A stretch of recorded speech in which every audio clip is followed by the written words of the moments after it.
ਰੌਲਾ ਇਹ ਕੱਲਾ ਅਵੈਸ ਲਿਖਵਾ ਲਈਏ। ਅਵੈਸ ਲਿਖਵਾ ਲੈ ਯਾਰ ਕੱਲਾ।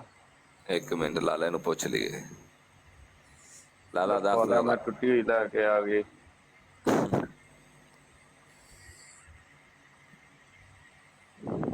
ਕੀ ਲਾ ਲਿਆ ਚੱਲ ਪਿਆ। ਚੱਲ ਯਾਰ ਮੇਰਾ ਫੋਨ ਬੰਦ ਹੋਇਆ ਨਹੀਂ। ਪੀਏ ਲਿਖ ਪੂਰਾ ਦੱਸ ਇੱਕੋ ਵਾਰੀ। ਲਿਖ ਤੇ ਸਹੀ ਪੀਏ। ਇਹ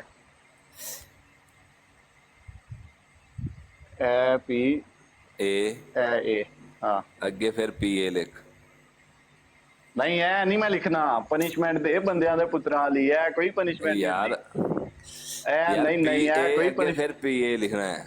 ਐ ਪਨਿਸ਼ਮੈਂਟ ਹੁੰਦੀ ਨਹੀਂ। ਐ ਪਨਿਸ਼ਮੈਂਟ ਯਾਰ ਹੁੰਦੀ ਥੋੜਾ ਨਹੀਂ। ਡਿਫਰੈਂਟ ਕਰਕੇ ਲਿਖ ਲੈ ਤੂੰ।